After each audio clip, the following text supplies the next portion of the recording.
Congress has to agree on funding year after year. There's a budget bill that's talked about incessantly in the news. And sometimes there's a threat to shut down the government if they don't get this bill passed. And whenever that happens, I always think, oh no. Oh no, maybe the bureaucracy won't have all the things that it's doing anymore. I feel personally like the government has gotten really, really big. Sometimes called the fourth branch of government, the bureaucracy. I didn't realize this until I started poking around, but there are 3 million people who work for the federal government, 40,000 who work in Minnesota. Now, that's just the federal government and the state government, but there are 23.6 million people in America that work for the government. That is very, very large. And I'm grateful for those that we need to have government jobs, like those who are involved in prosecuting crimes, arresting people. I'm grateful for that. I'm glad for people that have those kinds of jobs. And I'm even grateful if we have to have a driver's license. I'm glad there's someone at the desk that I can go and talk to and get that. Whether we need one or not, that's a different thing, but there it is. Now, how did it happen that we got such a big bureaucracy? Because remember, the founding fathers didn't seem like that was a great idea. Thomas Jefferson even said, "A wise and frugal government which shall restrain men from injuring one another shall leave them otherwise free to regulate their own pursuits of industry and improvement, and shall not take from the mouth of labor the bread that it is earned. This is the sum of good government." I think part of the reason why we have such a big government is that we have not regulated ourselves. If you have the freedom to do what's right, then you have also the obligation and responsibility to do what's right. And the truth is that there's all kinds of government laws and agencies we wouldn't need if we just did the right thing, if we would just treat our resources and other people in a good way. The government really is not there to make things better. It's to keep things from getting worse, to varying degrees of success. So I sort of blame churches. I blame Christians. I blame the church for not standing where it should and changing culture like it should. But our government in the U.S. has gotten quite a bit bigger. Lincoln expanded the federal government after the Civil War and even during, just to be able to consolidate more power. But probably it was Franklin Delano Roosevelt who did the most in terms of not only growing the government, but getting people okay with a bigger government. FDR pushed the New Deal that created all kinds of federal agencies called the alphabet soup. The SEC to watch over the stock market, the FDIC to watch over banks. We always look at the FDIC as sort of it's just a nice insurance. You know, if I lose money, then it's great. Well, yes, but there's all kinds of regulations there as well. The AAA paid farmers to not grow anything. Now it's the FSA, but they would actually pay farmers to not grow as much as they could, just to bring prices down, just to put their levers on things that would naturally kind of work themselves out. And again, eventually, and with Social Security, so that now we can't even talk about Social Security because everyone's, every time you mention any kind of changes to it, there's the charge of, well, you hate grandma, you want to kill grandma, take away Social Security. But the fact is, not to get political, the fact is we're going to have to do something about it. And all that started, again, with FDR. Not only that, but he also changed the way that Americans thought of government and the president. He consolidated more power and got people just used to the idea that we really want to elect someone who can take power and by executive order just do basically whatever they want.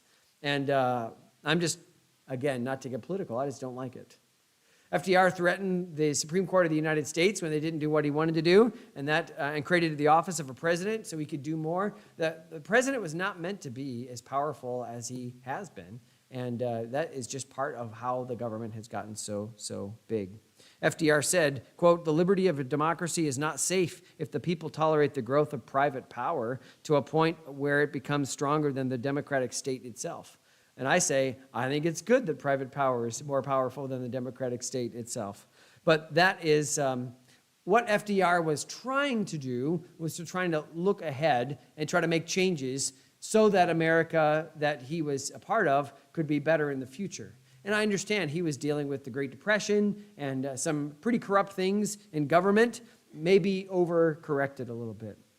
Again, I think FDR was misguided, but we appreciate those who have done more for the United States. We want those who are in power to see ahead and see the danger and make provision for it. And so we're at the end of David's life here. We've been going through the life of David since January of last year, and we're just kind of now getting to the end of the passages that talk about David. One of the things that I see that I didn't want to just go over is all of this work at the end of 1 Chronicles, especially 1 Chronicles 22 through the end of the book, all about what David did to set up Israel for success in the future. So we kind of read through it and we're like, yeah, okay, names. But we don't stop to really think about what David was trying to do. What he was trying to do is to say, I'm not going to be around forever. One day I'm going to pass off the scene and somebody else is going to have to carry on. Last week we looked at how he tried to get as much for the temple, the building of the temple, as possible for Solomon, so that Solomon could go ahead and build the temple. But he didn't just do that. He knew that Solomon would be the next king, and he helps him see a way forward. And then he turns his focus to the Levites. Now, I make assumptions on Sunday nights, Wednesday nights, of people that are coming that they kind of know this. I don't always make assumptions on Sunday morning. So let me just give you a little bit of a background of who the Levites were. So there were 12 tribes of Israel, and as they left the promised land, or as they left Egypt and getting ready to go into the promised land, at Mount Sinai, when the golden calf incident came, it was the Levites who stood up and said, we're going to take a stand for God. And God said, the Levites will be my tribe. That will be my people. They will be the ones to represent me. So it was the Levites, and Moses and Aaron were of the Levite tribe. It was the Levites that eventually became sort of the representatives for God. When Israel moved into the land, the Canaan, they were a theocracy. There wasn't a king. There were judges, but mostly it was supposed to be run by God. But you say, well, what did that look like? Did God just no, don't do that. No, don't do that. Well, no, he would speak through the law, which was read and interpreted by the Levites. And as you read through, again, passages you maybe skip or don't understand, at the end of Joshua, it says there were 48 cities of the Levites. And if you've ever taken the time, like I have, to map them out, you see they're scattered all over the map, so that you shouldn't be ever very far from a Levite city. There were even 6 cities of refuge, which were kind of hubs for the Levites, and 3 on one side of the Jordan and 3 on the other. And so Levites were scattered all throughout, whereas most people like Judah had a portion in the south, and then Benjamin had a portion just a little above them, where they all had the place where you could find Benjamites or Issacharites or Naphtalites or whatever. The Levites were scattered everywhere, and the idea was that they would represent God, that they would help judge the people, and that they would facilitate worship in the synagogue, or not the synagogue, the tabernacle. Now, the tabernacle was this tent that was made by Moses and the Israelites, and it would travel around. So as you were going through the wilderness, the tabernacle was at the center. All the tribes were all around it. But then as they got into the promised land, everyone's scattered around and they're not moving anymore, but they still had to find a place to worship. Well, the tabernacle would move around, or it would be at Shiloh. Well, during Eli's day, the people, they were doing so horribly that God said, I'm rejecting Shiloh. And David, you remember, eventually brought the Ark of the Covenant to Jerusalem, saying, I'd like to build a temple here and have one central place. We talked about that all last week. But what do you do with the Levites? The Levites are still there. David, as a Judahite, couldn't just say, well, now I'm going to take this over. No, it wasn't the will of God for him to do that. So David turns his focus to the Levites and says, let's set this up in a way so that in the future, everything runs smoothly. Everything is going well.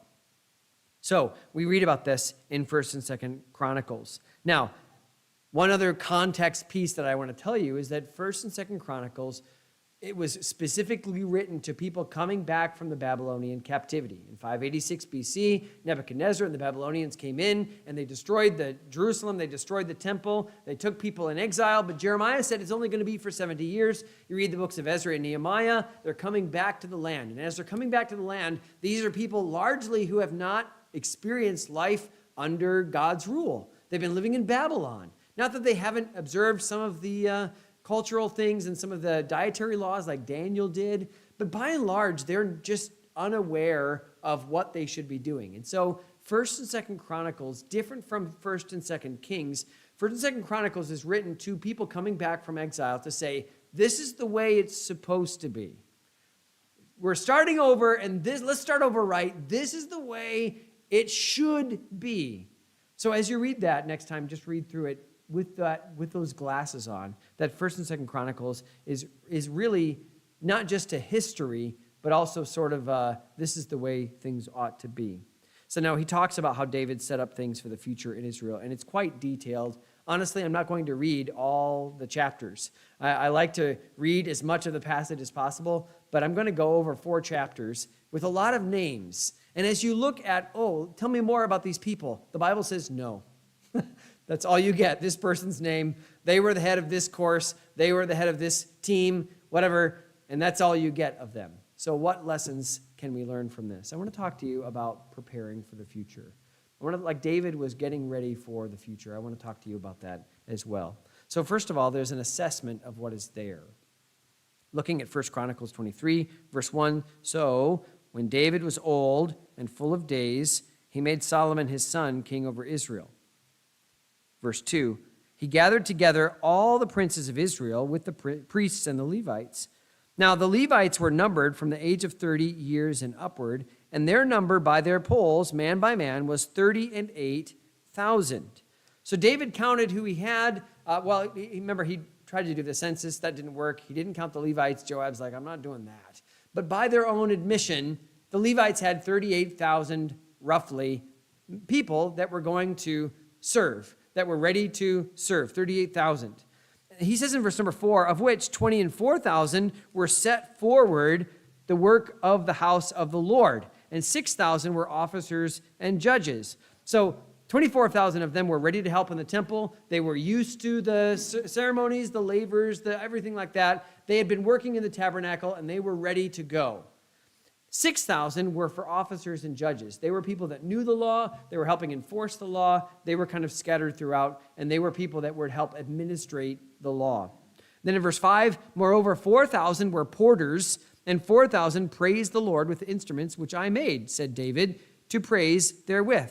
So again, 4,000 were porters. They were people that were crowd control. They would stand at the gates of the cities or help facilitate things. If you went to the tabernacle and you brought your lamb, they would tell you what to do, where to go. They were sort of the ushers or the greeters of the tabernacle. And they were now ready to help in this way. And then there were also 4,000 who were just there to praise and sing and play their instruments, and they were all ready to go. It's worth saying as well that David, I don't think himself made instruments. He probably made some, but he didn't make all the instruments for 4,000 people. He had them made and said, this is important. We want instruments to worship with.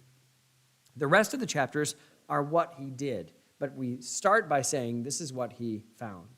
I remember a story as a child, and I found out that it was a European folk story, but it was called Stone Soup. How many of you are familiar with the story of Stone Soup? And it's this idea of these two travelers, they go into town and they want something to eat, and all the people in the town say, no, we're not going to give you something to eat. And so they say, well, can I borrow a pot at least? So they put this pot over this fire right in the kind of the middle of town, and they start this water boiling. And people are saying, what are you doing? And they say, well, we're making stone soup.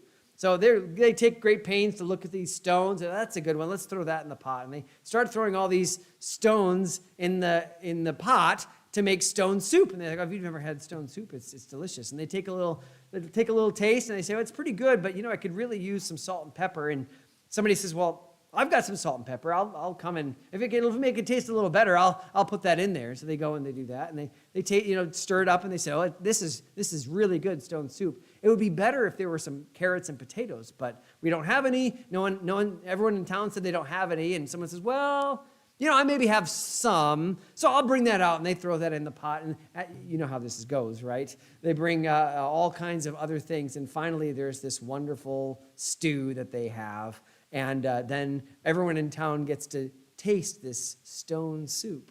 And they all, of course, pretend that the stones are what make it taste good, but what it was everybody coming together, bringing their resources together. And the church, I think about this in terms of, so one of the metaphors that the Bible uses for the church is a body. And I recently preached a message where I was talking about all the connectedness that the body has. How, I mean, if you do any kind of study, and some of you, most of your study has come from what your doctor's telling you is wrong, right? But if you ever do any kind of study on how intricately the body is put together, it's an amazing invention that God made. And when you think, we were talking about this earlier, when you think about how different man is from every other animal. I mean, you study animals, and that's an amazing thing in and of itself, just how God created these animals. But you look at the human body and all that we have that's going on there, it's just an amazing thing. And that's the metaphor that God uses for the church, that there's a lot of different body parts and a lot of different things that have functions, and all those are in their place and for their function and made out of the material they're made out of for a reason. And all of that together can do something. So the church has giftings, people that have different abilities. And maybe you come to church and you say, well, I'm glad Pastor Han's doing the song leading, because if someone asked me to do that, I would just die on the spot. I just couldn't do that. But there's other things that you do that you're gifted for that other people can't. And as we bring all of our abilities and talents together, we form a more healthy church, a more healthy body, because it takes everyone to be able to do this. So we assess kind of where we are. And my contention as I preach that sermon is that as the body of Christ in our local assembly becomes healthier, that helps all the members become healthier as well. I don't know, how many of you think it would be a really great thing to be a part of a healthy church? How many of you think you could really benefit from a really healthy church? I know there are some people who just kind of dismiss that. I'm not really into organized religion. And I always want to ask, are you into disorganized religion? Because I've been to those too. But just like, wouldn't it be awesome if there was a healthy church where you could go to and you were helped by that? And we all say, absolutely, I think that's so important. Well, the question is, what do we do to make it healthy? What do we do to make it so that it's right where it should be? So you might ask, like, how can I tell what I have? We're talking about assessing what's there. David says, here are the Levites, here's what we have to work with. How can I tell what I have to work with? Well, do you remember at the beginning of summer, let me just say a few things. At the beginning of summer, I challenged you to say, look at the amount of time that you have. And I know that we're all very busy, and I know in Minnesota, summer days are this precious commodity. In the South, they complain about summer, and here we're just like little scraps, right? Just any little thing that we can have, and we're thankful for the rain, but we're also like, it would be nice if we had just more sun, and then the sun comes out and the smoke comes in, and it's like, no, and the thing that kills us is we only get so many of these days. We only get so much of this warmth. So I understand that we're all very, very busy in the summer, but I just asked you to think about your week and the time that you're spending and what you're spending it on. And it's not a very easy thing to assess unless you start writing it down. And I think sometimes when we say, I'm too busy, what we mean to say, which we would never say out loud, is, I don't make that a priority. That's a hard thing for us to say because it's sort of a character defect then. We're saying these things are important, but not as important as this other thing in my life. So I asked you to assess your time and to maybe go out of your way to make more time to worship the Lord or to be a servant of the Lord in various ways. And I won't go through all of those things, but there are some sheets on the back that just kind of enumerate all the things I was encouraging you to do. I encourage you to give out 10 tracts this summer, just 10 tracts. I don't know how you're doing. How many have you passed out so far? Again, it doesn't have to be where you go door to door. You can. Wednesday night, we'll meet at 4:30. We'll go door to door. But if that's not, if for whatever reason you're unable to do that, you can give it out when you pay for your gas, when you leave, when you pay your check, when you go and you see someone at the cashier, you give them a tract. It's real easy to do. So that's a real. If we're not doing it, it's not because of time. It's something else. But I asked you to analyze your time. You can also take a spiritual gifts test. And I have some that are really, they seem more complicated than they really are, but it just sort of asks you a series of questions. And then as you go through that, you kind of assess, okay, here are probably the spiritual gifts that the Bible talks about in, for instance, Romans 12, 1 Corinthians 12. Oh, this is where my giftings are. And so that is a way to be able to say, okay, this is where I'm oriented. This is the way I should be and could be serving in the church. And then just ask yourself, what are some things that I enjoy doing? If you enjoy helping people work through their problems and listening, that is a wonderful asset to have in the church body. Well, I enjoy making meals. Well, you might be able to bring that to someone. You might be able to help someone who just has a need, whether they ask for it or not, whether from the pulpit it's being asked for. You just with your Bible time, you might be led by the Holy Spirit to go and do something good for someone else in the church or outside the church. Well, I enjoy teaching others how to do things. Great. There are great needs of teachers in our church as well. Well, I enjoy giving. I want to fund good things. Again, that's a great thing. We need all different kinds of people in the church to do all of the work of the ministry. I would encourage you to pray and have God show you, all right, God, as I think about the future, what do I have? What do I have to offer my church? What do I have to offer the next generation? What are things that you have given me that, Lord, honestly, I'm squandering, but I want to put them to the best use with the time that I have remaining. David looked at the Levites. He said, okay, we got 38,000. And then what did he do? Look at verse number 6. He divided them. It says David divided them into courses among the sons of Levi, namely Gershon, Kohath, and Merari. So Levi, back, Joseph or Jacob's son, Joseph's brother Levi had 3 sons, and through those 3, again, as you look through Numbers, you see kind of all what they did, but those are the 3 sub-tribes of the tribe of Levi. So he divides them on. Now, early on, they didn't have very many Levites or priests, and so they were all very, very busy. And when David numbered the people, he found that there were 1.4 million people living in Israel at this time.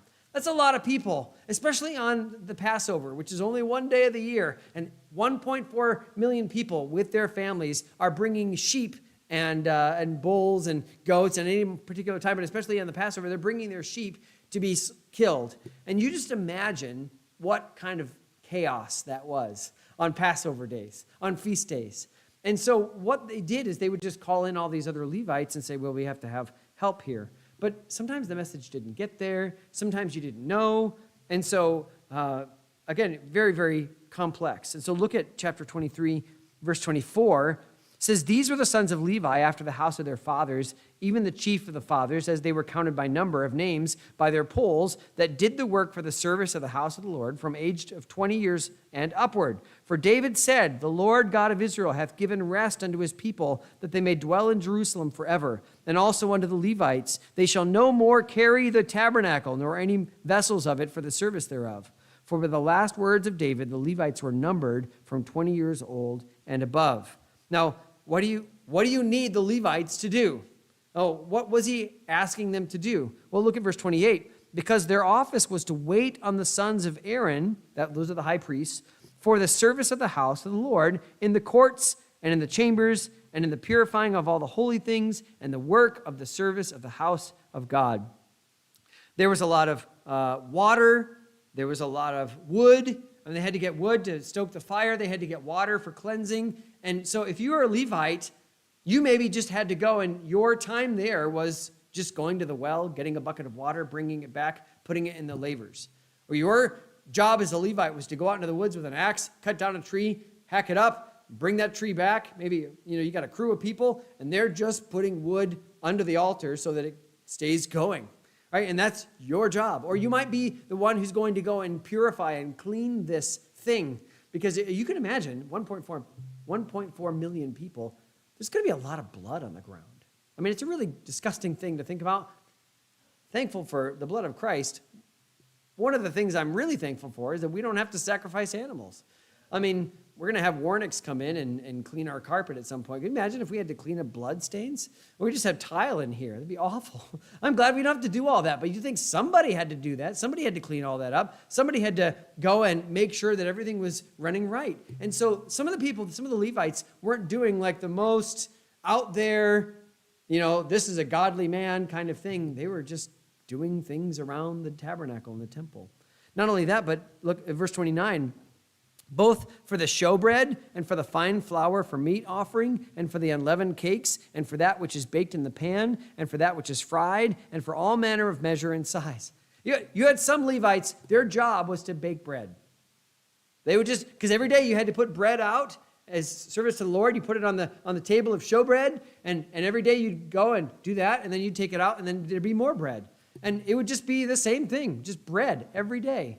And you had to use fine flour. Sometimes you'd get donations of flour, and you had to grind that up a little bit more. So there was always, you had to go get oil. You had to go make sure that wherever the oil was, you had to go get it and make sure there was a store of it. So there was that. Verse 30, and to stand every morning to thank and praise the Lord, and likewise at even. This is the singers. They would go, and as you went into the tabernacle temple, there would be people there singing and praising the Lord all day. I don't know if they took shifts or what. I was thinking about the Tomb of the Unknown Soldier this week, and just, man, I'm impressed. If you've never gone to see that, you should go and see the Tomb of the Unknown Soldier. But I could never do it. I mean, one, it would be very, very boring to me.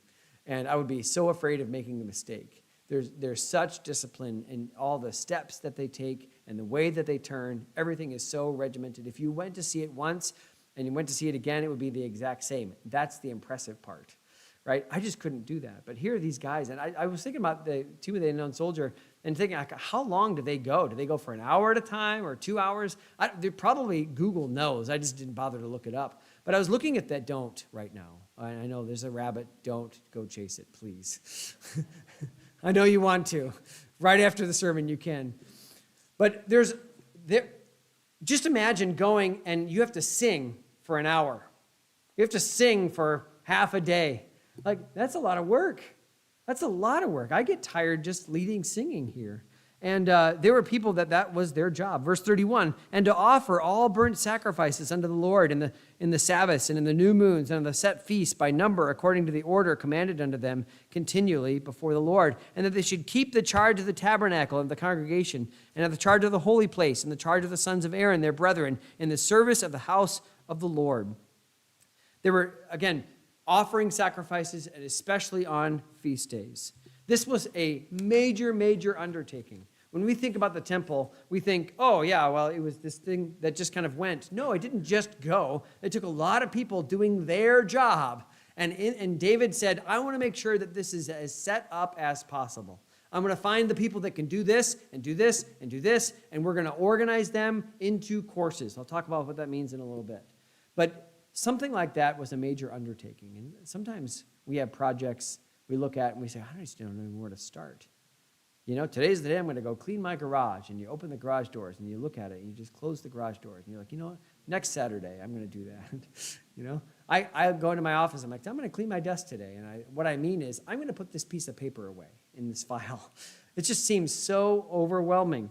You look at your pantry and you say, I know that there's a better way to store all this stuff, and I just can't deal with this right now. You go to your storage unit, you open the door, and you just think, do I even need all this stuff? And then by the end, you throw one thing away, and you say, okay, I'm just not ready to do this. Best practice is just to divide all of that up into smaller, more manageable tasks. You know, I'm just going to organize this and then quit for the day. I'm going to make these piles the keep, the throw, the undecided, and then we'll deal with it there. David's looking at these Levites and he says, let's organize them. Yeah, this is a big thing, but let's just break it down into smaller units so that they know exactly what they're doing. Why? I think just to make sure that everything was getting done and that nothing was being missed. Who's going to praise today? They had an answer. Who's supposed to be singing here at the gates? They had an answer. Who's supposed to go make the bread? Well, it's Shemaliah, you know, it's Jehiel, it's somebody else that's supposed to go and do these things. You laugh at me, but those are actual names that I studied this week, things that I'm not reading through. These are people that they know exactly who's going to do it, when they're going to be there. Everyone knows, hey, next month. So we talked about John the Baptist this morning in Sunday school, and Zacharias was there. Why? Because he was of the course of Abiah. How many, 1,000 years later, they're still like, yep, I'm in the course of Abiah. I know that this month, Nisan, is when I'm supposed to be there. So I'm going to go and I'm going to offer, you know, and then you get there and you draw lots and, okay, Zacharias, you're up. You get to go and burn the incense there. And so he gets to do that. But he knew exactly when he was going to be there. Just organizing it and structuring it. Why? So that it would continue.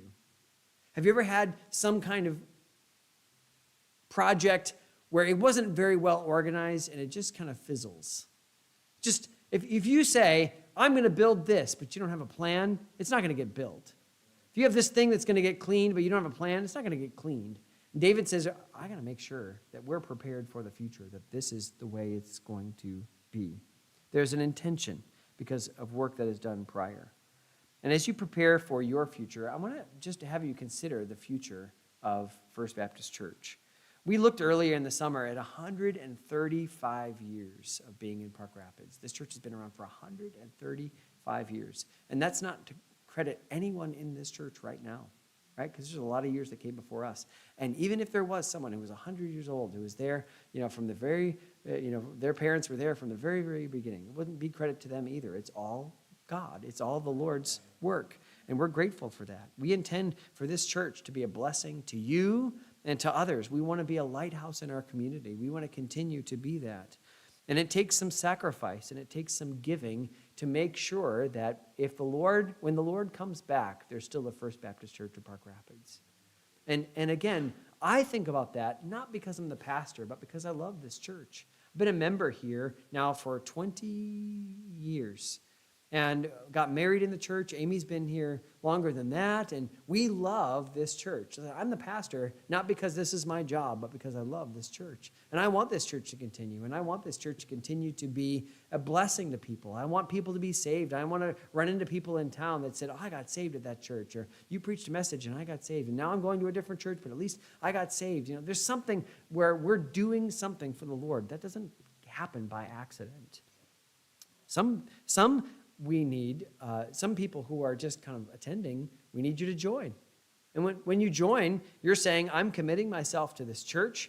I'm going to be as involved as I can. I'm going to come to as many services as I can. And I know you can't come to every single service. I get that. But I'm going to be involved. I'm going to get to know people's names. I'm going to find out what my giftings are so I can help serve in this church. I want to come. I would love for everyone who's here now to come tonight and Wednesday nights and Sunday school. I would love for that to happen. And I know that it's probably not going to happen, but I'm glad I want you to get as much out of this as possible. I'd love for everyone to come, all the members especially, to come to our business meetings and to care about what's going on in the church and to pray about and to say, hey, Pastor Hahn, I've been thinking about this, and this is a ministry I think we ought to do. I'm ready to take this. I was so blessed by Kelly earlier this summer to say, I have a real burden for kids in our area. You don't have to do anything, Pastor Hahn, just pray for us, but I'm going to take some people from the church and we're going to go do this kids ministry here in town. And I think that is great. Why? Because it's like ensuring that things are going to be done and that we're going to move on and that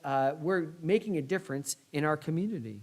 So as you consider the future, just, again, organize what kind of legacy you're going to have. Can I say, as a pastor, well, I mean, you've done this too, haven't you? You've gone to a funeral, and there's just not that much to say about what the person did with their life. We talk about hobbies, but those hobbies didn't really mean a lot. I mean, you don't have people there because they made a big difference in their lives.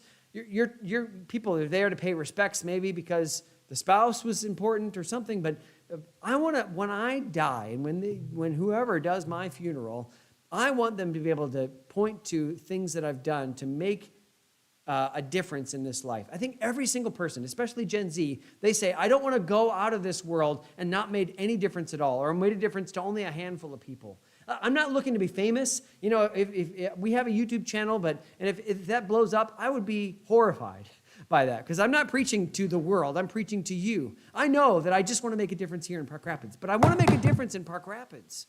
I want to make a difference in this area. I don't want to just kind of go through life and preach my little sermons and we sing our songs and we go, and sometimes it just becomes so rote because we don't think about the future and what's going to happen and what this church could be, should be, needs to be, not only for our own health, but for the future. I'm asking you to pray about what we can do to make sure that this church goes on. You're like, Pastor, well, do you know anything that's going? No, I don't. I don't want to preach in a dry tree. I want to preach in a green tree. I want to preach when we have something that we don't have to address the major issue. Things are going great. Giving is great. I don't have to oh no, these whole horrible things are going on. No, I just want to say, let's think about the future and say, what can we as a church do to make sure that we are making the difference that Christ wants us to make in this community. And that is not just my job. I'm glad to be the leader, and I'm glad to be the overseer, and I'm glad to offer things, and I'm glad that when I say, let's do this, the church family says, yes, we're behind you. I appreciate that. I'm not denigrating that at all. I'm just saying, I bet that the Lord, that's not the right phrase, I wonder if the Lord has things that he wants to do in and through you, where you are. You have a part of this kingdom as well. Then I see, finally, a charging of what needs to be done. So these Levites are divided by what needed to be done. Go over to chapter 24, if you would. Chapter 24, look at verse number, so there's a lot of names, and then we get to verse 19.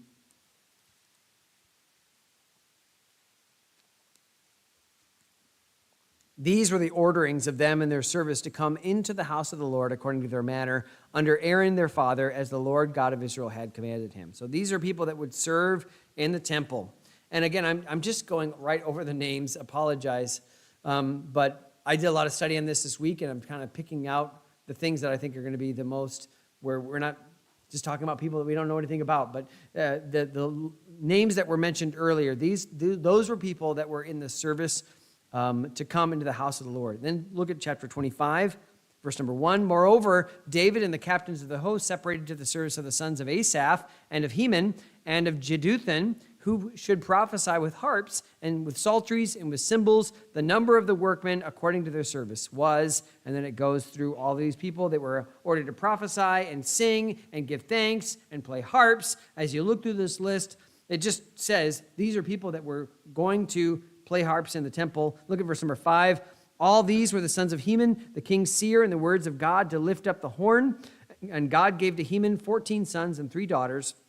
All these were under the hands of their father for song in the house of the Lord, with cymbals, psalteries, and harps for the service of the house of God, according to the king's order, to Asaph, Jeduthun, and Heman. So the number of them with their brethren that were instructed in the songs of the Lord, even all that were cunning, was 268. And they cast lots, ward against ward, as well as the small and the great, the teacher as the scholar. And then it goes through and says, here's the first lot, 12. There's 24 different lots, 12 of them. 12 people would show up, and they were going to serve in this way. 288, they were just in charge of the music there. And he said, I want this to happen in this way. Look at chapter 26. Concerning the divisions of the porters, of the Korites was Meshelemiah, the son of Kor, of the sons of Asaph. So these are people to watch over certain gates. And look at verse number 13 here in chapter 26. They cast lots, as well as the small as the great, according to the house of their fathers, for every gate. Verse 15, to Obed-Edom, southward, and to his sons of the house of Asuppam. Look at verse number 17. Eastward were 6 Levites, northward 4 a day, southward 4 a day, and toward Asuppam 2 and 2. And again, we just kind of skip over these, but think about it. Someone needs to be watching the gates. Someone needs to be there to help people to know what to do. Someone has to be that friendly face when you come into the temple. Chapter 26, verse 20. And the Levites, Ahijah was over the treasures of the house of God and over the treasures of dedicated things. He talks about someone who could watch over and receive the treasures that were coming in. Look at verse 29. Of the Izharites, Chaniah and his sons were for the outward business over Israel, for officers and judges. They were sort of like the police department. Everywhere throughout the whole country, the officers and judges, it was the Levites who would go and enforce the law and say, hey, the law says that you stole this, you're going to have to restore that fourfold. Or the law says that you struck your servant and he lost a tooth, now you have to let him free. That's the way the law went, right? So there's Levites that were enforcing all of this. You had some who were the enforcers, some who were the singers. Everybody had some kind of part. This is one of those things that I realized as we were building our house over the last year, just that everyone has kind of a specialty and everyone has the thing that they're doing. You don't generally have people that know how to do a lot of things. Like the drywallers don't do the plumbing and the excavators don't do any wiring. Now, sometimes plumbers have to do some drywalling. Sometimes they have to do some cement work, things like that, if there's something that's forgotten. But generally, you have one person who's doing that one thing. And in the church, there are people who are well-suited to help and make a difference. Honestly, if you're here by design of the Lord. I know you chose to come, but also God had you here. I'm always grateful for the people that God puts into our church. A little while ago, like when Al Henderson left, I thought, what are we going to do? Al was our treasurer. He was our piano player. He was one of the deacons. And just, such an encouragement. Al, if you're watching, I just love you. I miss you. But I was worried, like, what's going to happen? What are we going to do? And the Lord, we started praying. Lord, would you send some people who could play piano? Would you send some people who can help with the finances? Lord, would you send some people who can minister in these other areas? And God did.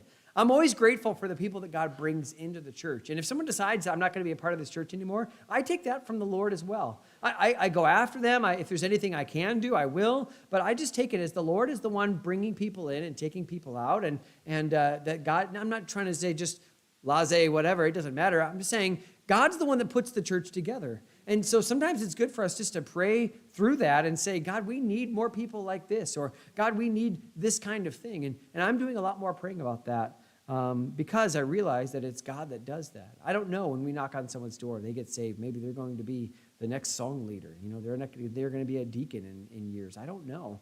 That's not my intention. I just want to be faithful to the Lord and do what we can do.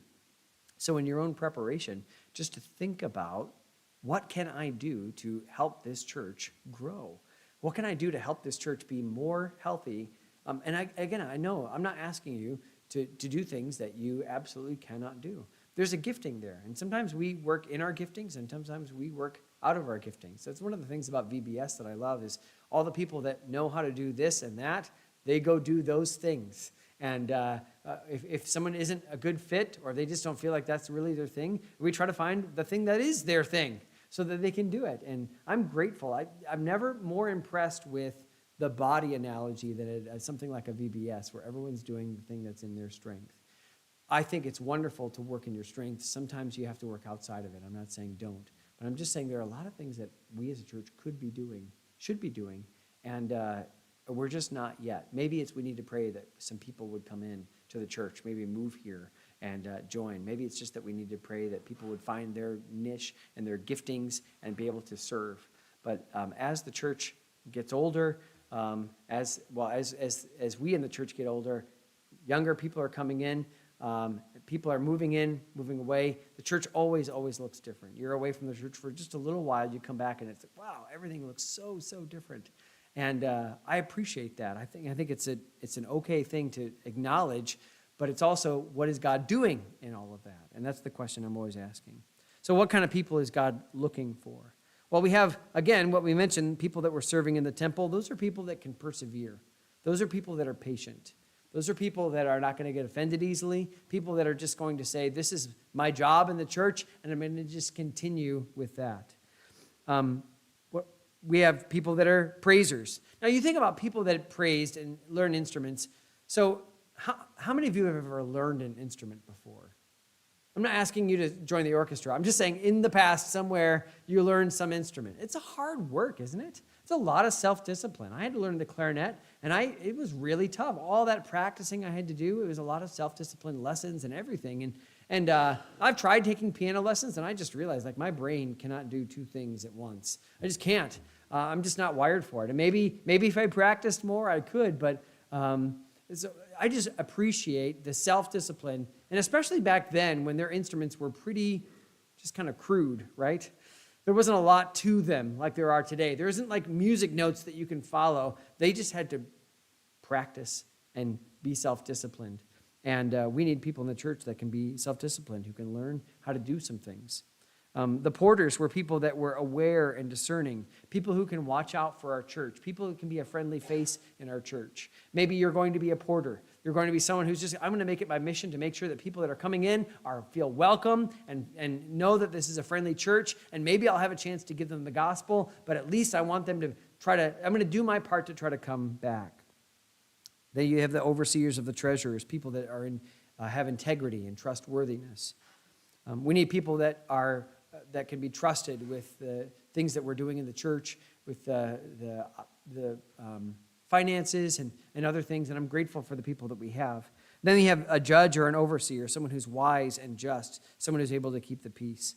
David was finding these people to do what they were already doing, but just to organize them and say, okay, now we're going to have it where in this month you come, in this month you come. It's all organized by families. Why? Because he said to himself, this isn't going to just happen.